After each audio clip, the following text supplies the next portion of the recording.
Hello again, everybody. Going to follow this rather brusque orc off to the library and see what kinds of books he has for me. Then we'll take a brief detour out of our way to follow up with a somewhat more knowledgeable scholar, and then it'll finally be time to go after that Elder Scroll. Don't know why we can't just use the one that we currently have, because after all, we don't actually need Dragonrend to defeat Alvin necessarily.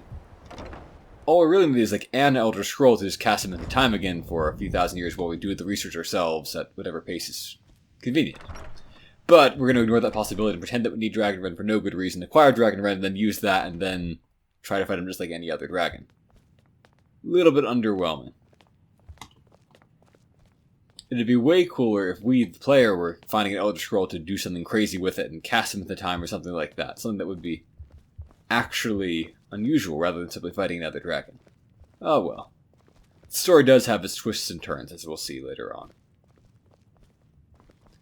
It puzzles me why they made NPC walking speed infuriatingly slow, but still faster than player walking speed. There's no one pace you can do that will match them. You can either jog much faster than them or walk much slower. Effects of the Elder Scrolls. This I've already read in a previous episode, actually, the one where I went to get the Moth Priest. But this one is a new one. Ruminations on the Elder Scrolls by Septimus Cygnus, College of Winterhold. Imagine living beneath the waves with a strong-setted blessing of most excellent fabric. Holding the fabric over your gills, you would begin to breathe, drink its warp and weft. Though the plant matter fibers imbue your soul, the wretched plankton would pollute the cloth until it sank to heavens of prophecy. This is one manner in which the scrolls first came to pass. But are we the sea, or the breather, or the fabric? Or are we the breath itself? Can we flow through the scrolls as knowledge flows through being, the water, or are we the stuck morass of sea filth that gathers on the edge? Imagine again, this time but different. A bird cresting the wind is lifted by a gust and down by a stone, but the stone can come from above, if the bird is upside down. Where then did the gust come from, and which direction? Did the gods send either, or has the bird decreed their presence by her own mind-making? The all-sight of the scrolls makes a turning of the mind such that relative positions are absolute in their primacy. I ask you again to imagine for me. This time you are beneath the ground, a tiny acorn planted by some well-meaning elf maiden of the woodland for her pleasure. You wish to grow, but fear what you may become, so you push off the water, the dirt, the sun to stay in your hole. But it is in the very pushing that you become a tree in spite of yourself. How did that happen? The acorn is a kind of tree, egg in this instance, and the knowledge is water and sun. We are the chicken inside the egg, but also the dirt. The knowledge from the scrolls is what we push against to become full-sighted ourselves. One final imagining before your mind closes from the shock of ever knowing. You are now a flame burning, bright blue within a vast emptiness. In time you see your brothers and sisters, burnings of their own in the distance and along your side. A sea of pinpoints, a constellation of memories, each burns bright then flickers. Then two more take its place, but not forever, lest the void fills with rancid light that sucks the thought. Each of our minds is actually emptiness, and the learnings of the scrolls are the pinpoints. Without their stabbing light, my consciousness would be as this vast nothingness, unknowing its emptiness as a void is unknowing of itself. But the burnings are dangerous, and must be carefully tended and minded, and brought to themselves and spread to their siblings.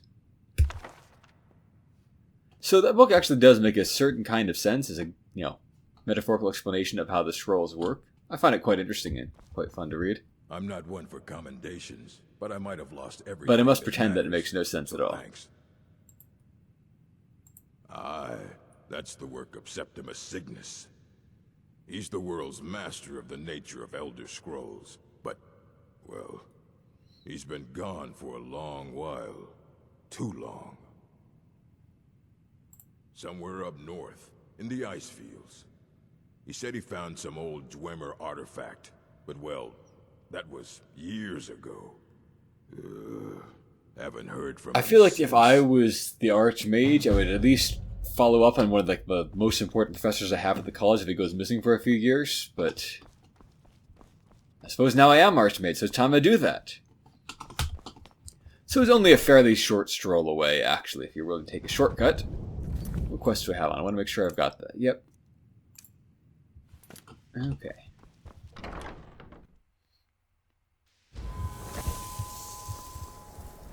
Even up here where it's constantly snowing, the sun is still a nuisance. Kinda see where Harkon's coming from, almost. Alright. So, going to shout. Fire! And hope that it lasts long enough. Nice.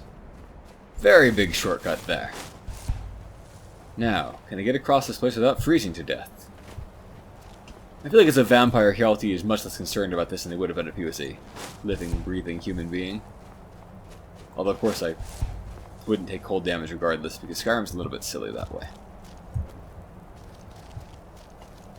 I've heard there's some pretty good survival mods for it, but I just have a distaste for mods in general, even when they're actually a totally good idea.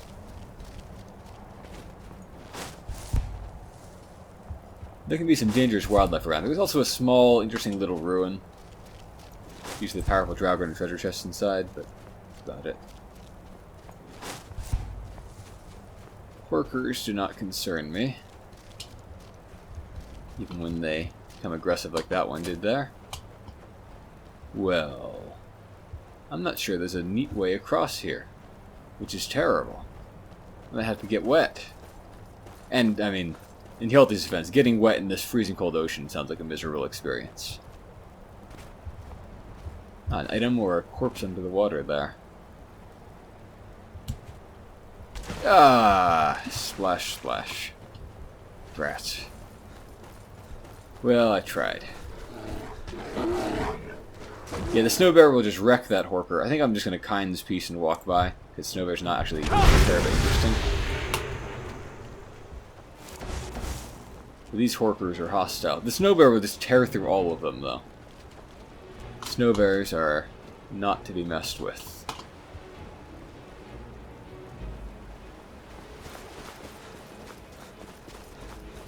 I do enjoy these, Arctic environments.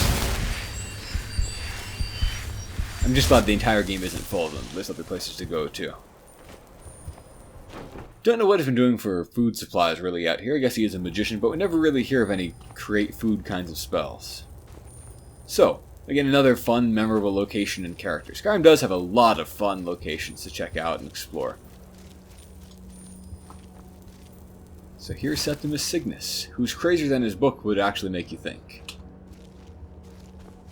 Dig, Dwemer in the beyond. And obsessed with Dwemer as well as with Elder Scrolls.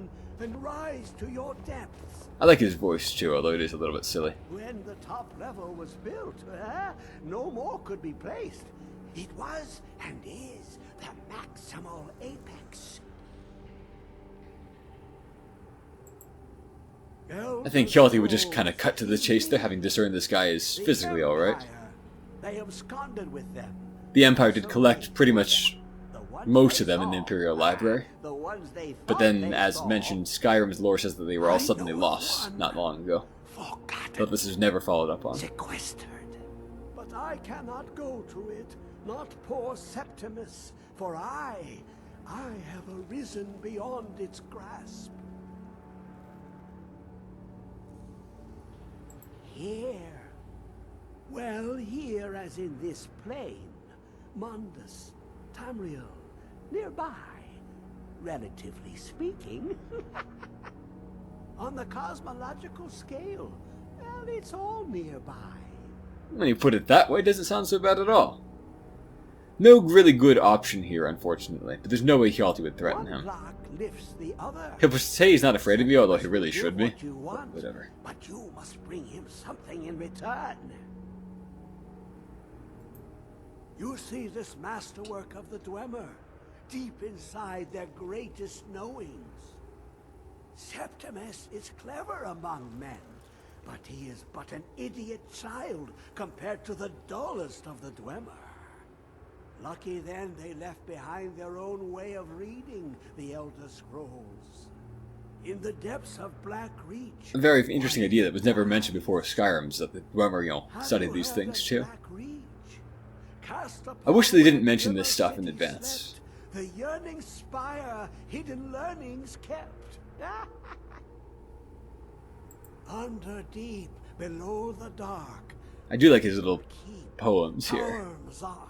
So Mizark is where we're going. It's a dwarven Alftan, ruin. Pretty big the one. point of puncture, a Well, first Mizark is the clue interior, of Alftand is the outside. Delve to its limits, and Black Reach lies just beyond. But not all can enter there. There's several Only ways down to this Septimus area, knows actually. the hidden key to loose the lock But without to this jump key, you beneath can't the get there, as far as I'm deathly aware. dark. Two things I have for you. Two shapes. One edged, one round. The As a new round player, I was a little bit one for confused by tuning. this stuff. Dwemer music is soft and subtle, and needed to open So that one just the is needed to get into this area. It's a key, the edged basically. lexicon for inscribing. To us, a hunk of metal.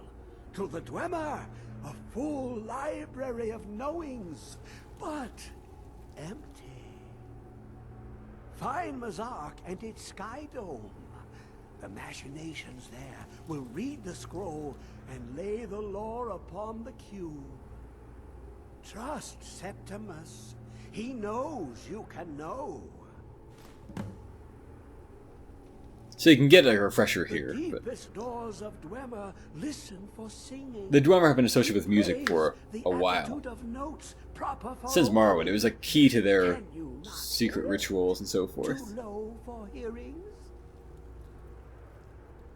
Although how that fits with everything else has not really been To explained. glimpse the world inside an elder scroll can damage the eyes or the mind, as it has. So now we have an with explanation Septimus. here. The Dwemer found a loophole, as they always do, to focus the knowledge away and inside without harm. Very sensible. Place the lexicon into their contraption, and focus the knowings into it. When it brims with glow, bring it back, and Septimus can read once more. So he only wants the knowledge, doesn't actually care about the scroll itself, despite its like enormous magical power. Ooh, an observant one. How clever to ask of Septimus. This Dwemer lock. He never really did explain how this fit Look upon before. it and wonder. Inside is the heart of a god. So when I heard this as a new player, I was so excited about this. Like the idea of the heart of Lorcan is making a comeback. Because that's what it must mean by like the heart of two different mortals. Lorcan being the god of mortals. You see, they were already gone. Someone else, unseen, unknown, found the heart, and with a flair for the ironical, used dwarven trickery to lock. Ironic it because away. the dwarves had tried to use his heart Scroll rather will than give the keep it deep vision hidden. needed to open it. For not even the strongest machinations of the Dwemer can hold off the all-sight given by an Elder Scroll. Hjalti would probably ask him this to get his You deeper look to understanding. your It's a left, pretty interesting you see conversation. one way. You look to your right, you see another. But neither is any harder than the opposite. But the Elder Scrolls, they look left and right in the stream of time. The future and past are as one. Sometimes they even look up. What do they see then? What if they dive in? Then the madness begins. So, I think this is some of Skyrim's best and most memorable dialogue, and it does a pretty good job of like both conveying this interesting character and this interesting concept, and also just getting the general idea of what the scrolls are across, and why they're so strange and so important. Good stuff, I would say. This is really one of the best segments of the main quest, in my opinion. I think I'm going to skip back to Winterhold. There's not really much to do. Just travel through the ice sheets again, where there's like a barrier that I can do Kind's Peace on, and that's about it. And it's a long trek up the cliffs otherwise. Hjalti will probably stop off at the general store, which is down the street. See if I can sell some things. Wait, that's not it. What am I thinking? Like 2 buildings in town and I get them mixed up, right?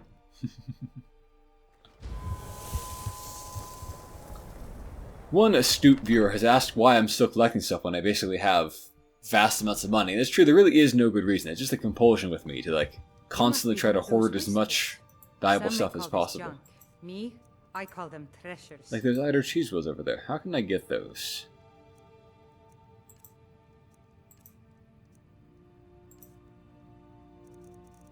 Nothing really useful here. I can at least get rid of some stuff. Yeah, this is heavy and I don't want it. It's not actually useful for any purpose whatsoever. And it's up here where nobody will ever come through, so they'll never really get word of what happened with it exactly. Plus I can plausibly deny, you know, the true story of how I got it from the guy who I assassinated, who was evil anyway. Let's see, what else can I sell? I don't want those. Or that. Do I have any potions that I don't need?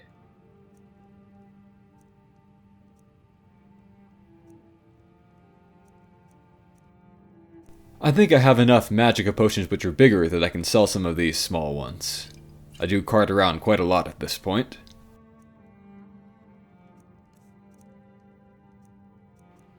I'm always saving these for like a rainier day. No matter how much trouble there is, there's always something that could be worse. I think I'll read some of these dwarf books before going to the ruin.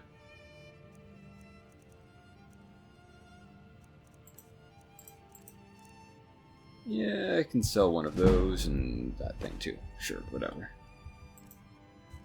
92 pounds, not bad. Dwarven ruins can load you up very fast. Alright, so I'm not an expert in the route to Alfton, but I'm pretty sure that it's past Sarthal, so if I start going this direction, I should be able to find it. If not, I may need to pull up my map and navigate around a little bit based upon that. You can also hopefully get a random encounter up here. Maybe an interesting one. Hopefully not the kind that calls for Morokai. I sense hostiles. I think Morokai is called for. Maybe an Atronach too. Oh, Dawnguard! Okay, yes. Well, where there's one, there's probably several. Hopefully... Yikes! Damage there. Jeez. I need to put more points into HP just to survive these guys. Alright, what can I do to this guy? I can throw him down this cliff. That might kill him if I can get behind him. Well, he took out that Atronach in a quarter of a second. I think to do that I had to navigate dangerously over here, but I can do it. Let's have to hope he falls down far enough for it to be worth it. It was. Okay, that's good because I can't leave a body of a Dawnguard member this close to town where people might investigate the fight. So, I think I need to raise him from the dead, so disintegrate to nothing later on and dispose of the evidence for me. Having people know that I'm killing Dawnguard might make them ask awkward questions. I don't think anybody would want that, so it's really better for all concerned if I just... Jeez. Why does one of them do so much more damage with this crossbow? Where did the other guy go? What are you doing down there? Well, I guess when you get... your time is out, you'll disintegrate. That'll work out for me.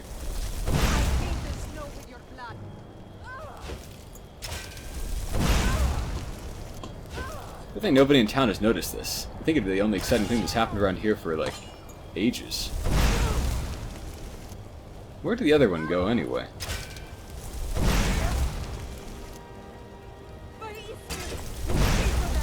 There's something hilarious about Izmir you don't know.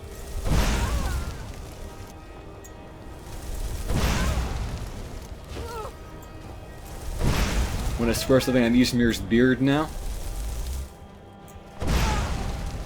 Alright. Well, I think you need to get the same treatment, so...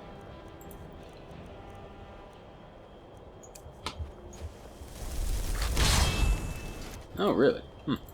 I guess Revenant again.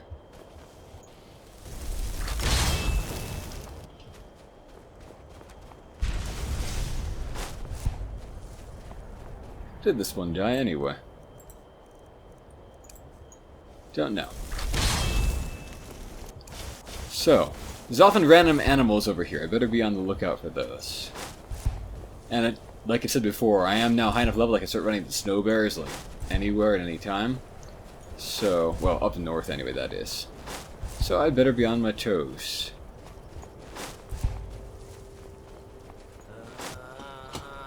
You said it, man. That's my reaction to facing snow bears, too. Not really. They're kind of exciting because they're so dangerous. But there's one. I think if I... Oop! Whoop! I messed up there. I'm hoping that I get him over the edge. Keep rolling, keep rolling, keep rolling. Yes. That should hopefully be enough vertical damage to kill him. Nice. Handy time saver to do that. So I think this is the general correct direction. Let me consult my map on that. Yeah, it looks like there may be a cliff there, so I might need to go in a more westerly pace and come up there or something. If you could orient the map in different ways, it would be pretty convenient. But I'll take the western path for now, perhaps. And then... yeah, the western path is blocked, actually. So I'll go up this way, gain some elevation, and see what I can do from there. There's all kinds of cheesy ways to get around Skyrim, of course, but I do like trying to actually find the intended path. Another snow bear over there. I better keep an eye on him. Some wolves here. I don't mind wolves as much. I'm an ice wolf, I guess. Can I arrange things in a better way? I don't think I can. I think I just need to summon the Atronach and have done with it. But above all, keep an eye on that bear. The Ice Wolf will probably defeat the Atronach if I let it, but if I help out, we can toast this guy pretty easily. Okay. Is this Alfton that I'm looking at there on the map? Yeah. Just a question of how to get there. If I'm lucky, it is down those cliffs, not up them, and therefore I can just drop in with a Become Ethereal or something like that. But we'll see when I get closer. I also need to watch out for dragons around here. I wouldn't really want to fight one of those at this point. Not because I would lose or anything, just like it doesn't sound terribly interesting right this moment. I already have, like, how many dragon souls? 8. I have 8 dragon souls, and, like, there's 2 shadows left in the game that are worth spending any on. That reminds me, actually. If I run into another snow bear, I have another shout I have to use on him.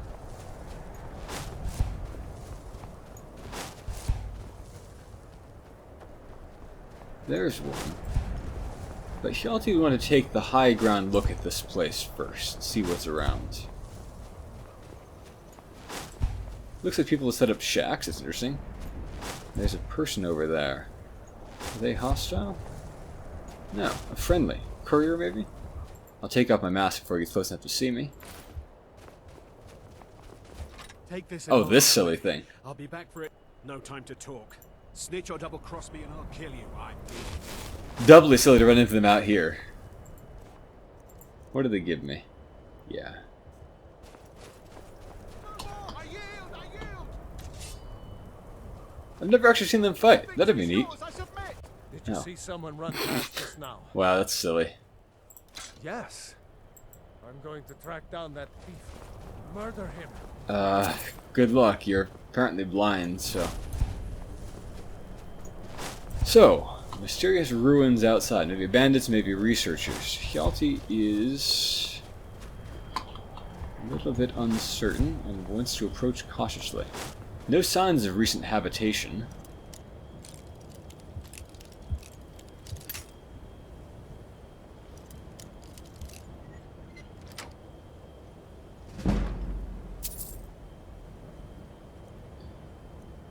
I just can't stop collecting treasure.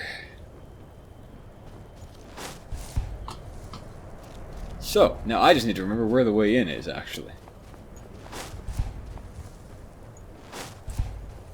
This place is probably locked. It's probably not this way. Yeah, that's like the way out at the end. So I need to find a safe way down, then.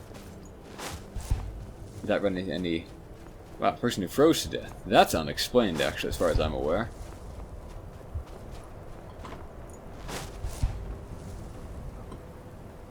I feel rather exposed up here.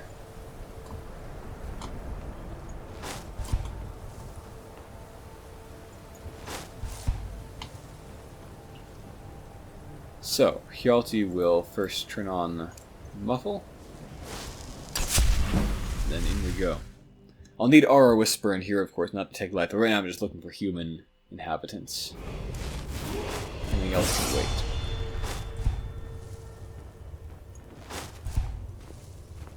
This seems like a good spot to ambush people coming or going. He will hole up here for a moment and peruse some of these books that I've been toting around for a while about dwarves. So these are new books for Skyrim written by the guy Calselmo in Markarth. Dwarves, The Lost Race of Tamriel, Volume 1, Architecture and Designs. Let me begin by correcting a common misconception. The proper term to use when referencing the ancient lost race of Tamriel is Dwemer. It is the word whose meaning is roughly translated to people of the deep. Mer just means elves, so like deep elves, actually. In the common tongue, his use has been widely replaced by the more ubiquitous nomenclature dwarves. I would like stated that I use the name dwarves in lieu of the more accurate term in these books out of sympathy for my readership, whom I can safely assume does not have the breadth of scholarship that 200 years of study has given me. He's not this friendly and understanding in person, but whatever. With that small point finished, let us begin our discussion on the dwarves by focusing on the indisputable artifacts they have left behind, their architectural and cultural designs. Unlike the more controversial areas of dwarven scholarship, the construction of dwarven cities and relics are well founded due to the plethora of samples taken from the ruins these people have left behind. My own home city, really, so he was born in Markarth, interesting. He's an elf, high elf, so. Markarth was originally one such ruin. I can state from first-hand experience that all dwarven designs share a set of common principles that we can use to determine true artifacts from fakes and delineate patterns and methodologies that were important to their craftsmen. I do enjoy this kind of book in Skyrim. It's not the kind of book you'd expect to run into in a fantasy setting. It goes into things like architecture and geology and stuff like that. It's an unexpected angle that makes perfect sense for people to be writing about in this universe. Good world building there. Not just in the sense that it's like literal, clear exposition, but in that it tells us people are like real people who think about these kinds of scientific or semi-scientific aspects of their world. First of all, we can say for certain dwarven artisans favored stone, at least as far as their buildings were concerned. This is no surprise. With notable exceptions, the vast majority of dwarven architecture is found underground or carved out of mountains. It is possible, although only theoretically, that dwarves first mastered masonry as a race quite early, and later examples of metalwork were added on to much earlier stone designs as the dwarves began to master more complex tools. Regardless, the foundation of all known dwarven ruins is built on stonework. The structure of dwarven stonework is sharp, angular, and intensely mathematical in nature. And yeah, you can kind of see this in the architecture. It's interesting. By a simple count, there are hundreds if not thousands of samples of dwarven buildings made of precise square shapes, and far fewer examples of discreetly rounded or curved stonework, leading us to believe that early dwarves favored trusted, well-calculated designs based on angled lines, rather than riskier, more imprecise calculations based on arcs and curves. Well, if he doesn't understand arcs and curves, I think Calselmo's math knowledge is a little bit lacking, but whatever. This comparatively simple tradition of stone cutting has nevertheless resulted in buildings that are as structurally sound today as they were thousands of years ago, making the works of our most skilled masons today seem like child's play in comparison. Metalwork, as far as we know, is the primary method used to make almost all dwarven crafts. We cannot, however, discount more easily destructible materials such as clay, paper, and glass from outside the scope of dwarven craftsmanship. But given the tendency of dwarven design to favor the long-lasting over the fragile, we can safely assume that at the very least, metal was a heavy preference. And the metal used in all so far discovered dwarven relics is entirely unique to their culture. It does also make sense that long-lived people like dwarves would make long-lasting materials, although high elves should probably do as much or more of that. So, that's a place where they kind of were lackluster in their sudden development. No other race has replicated whatever process was used to create dwarven metal. Although it can be easily mistaken for bronze, and in many forgers of dwarven materials use bronze to create their fake replicas, it is most definitely a distinct type of metal of its own.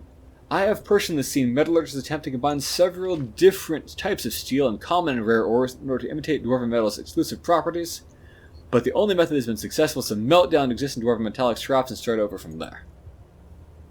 Which is, of course, what you do in the game. You want to make dwarven stuff. Alright, Volume 2, Weapons, Armor, and Machines. In our previous discussion on the dwarves, or Dwemer in the more correct scholarly terminology, and I like how they include that in every book there, just in case you pick up Book 2 or Book 3 first, just to make that point to the player. It is a little bit important to distinguish their dwarves from generic fantasy dwarves.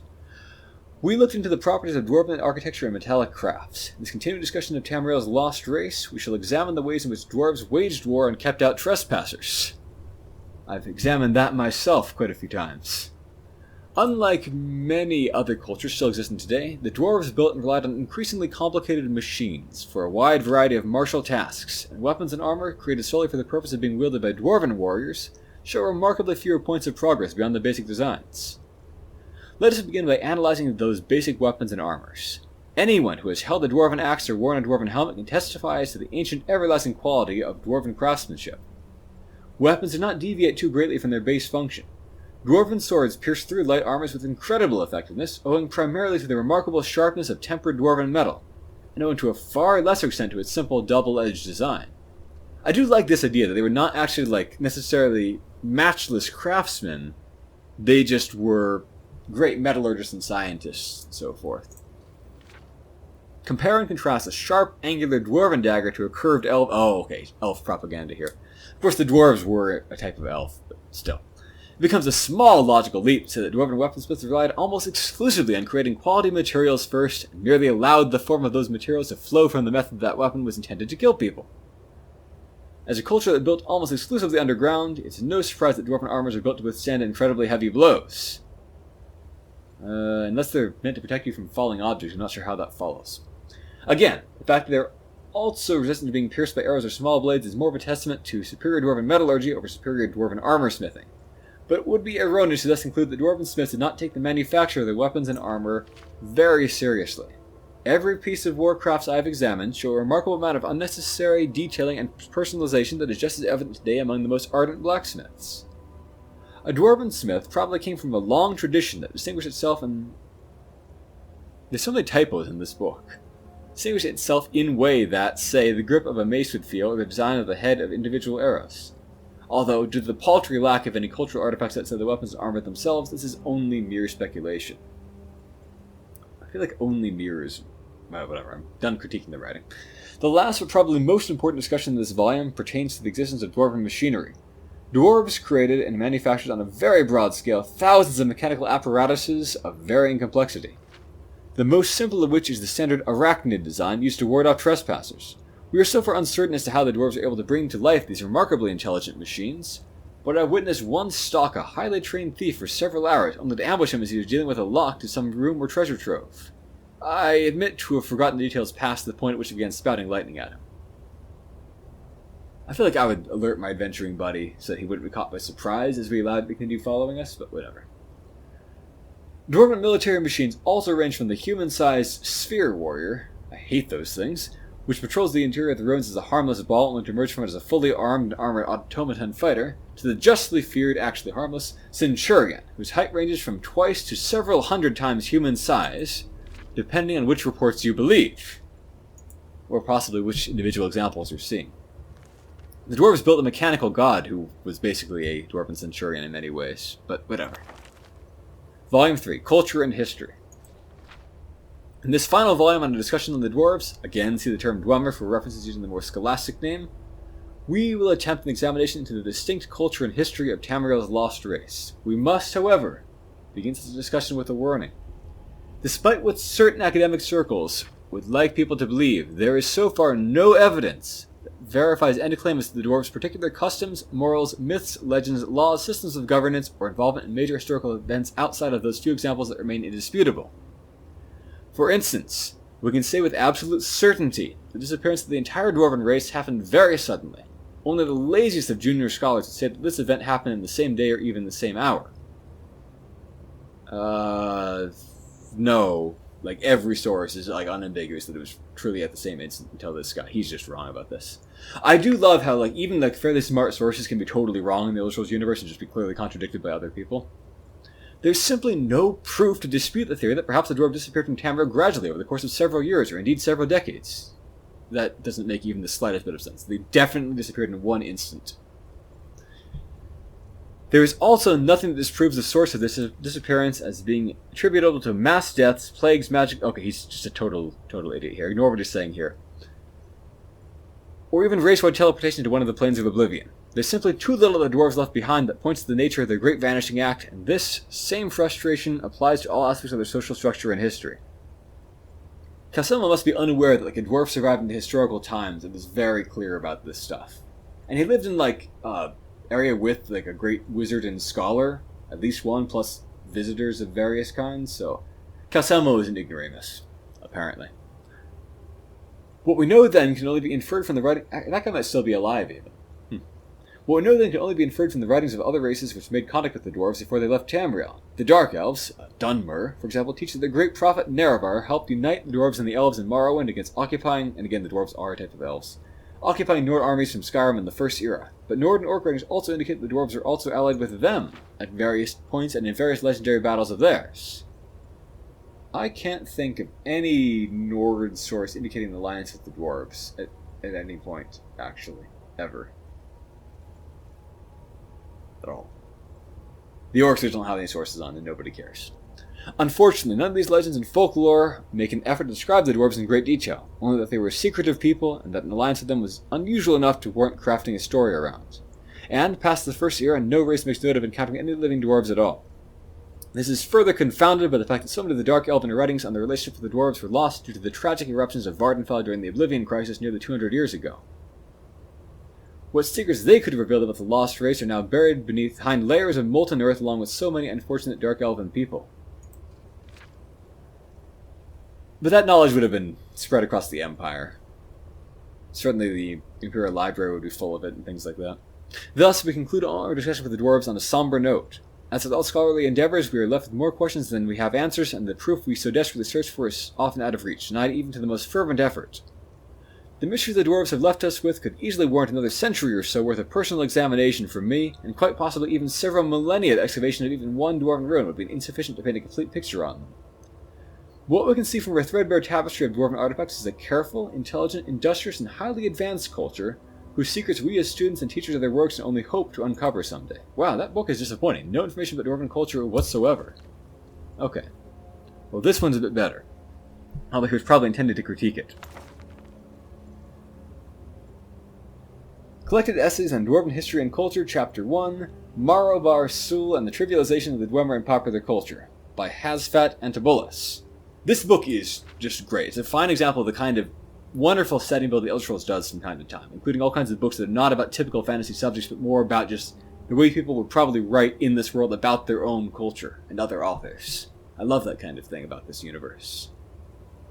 While Marobar Sol's Ancient Tales of the Dwemer was definitively debunked in scholarly circles as early as the reign of Kataraya I, it remains one of the staples of the literate middle classes of the Empire and has served to set the image of the Dwemer in the popular imagination for generations of schoolchildren.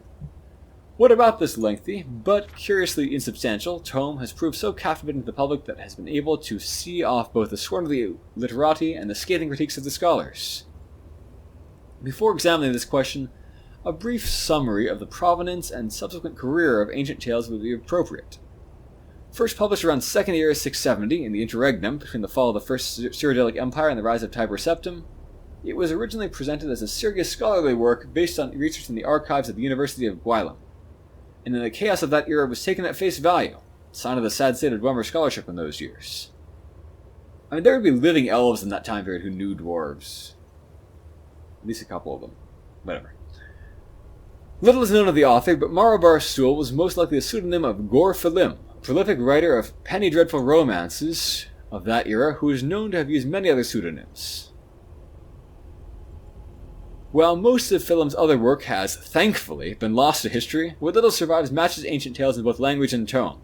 See Lomas' textual comparison of Gor Philim's A Hypothetical Treachery, actually a very fun little book, with Marobar Sul's Ancient Tales of the Dwemer. Philim lived in Cyrodiil his whole life, writing light entertainments for the elite of the old imperial capital. Why he decided to turn his hand to the Dwemer is unknown, but it is clear that his research consisted of nothing more than collecting the peasants' tales of the Nibelheim Valley, that's the eastern part of Cyrodiil, and recasting them in Dwemer guise. The book proved popular in Cyrodiil, and Philim continued to churn out more volumes until the series numbered 7 in all.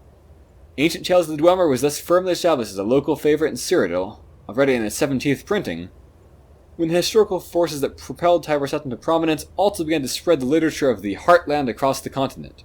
Maribor Sol's version of the Dwemer was seized upon in the surge of human racial nationalism that has not yet subsided.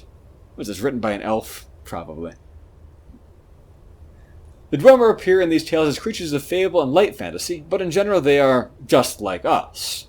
They come across as a bit eccentric, perhaps, but certainly there's nothing fearsome or dangerous about them.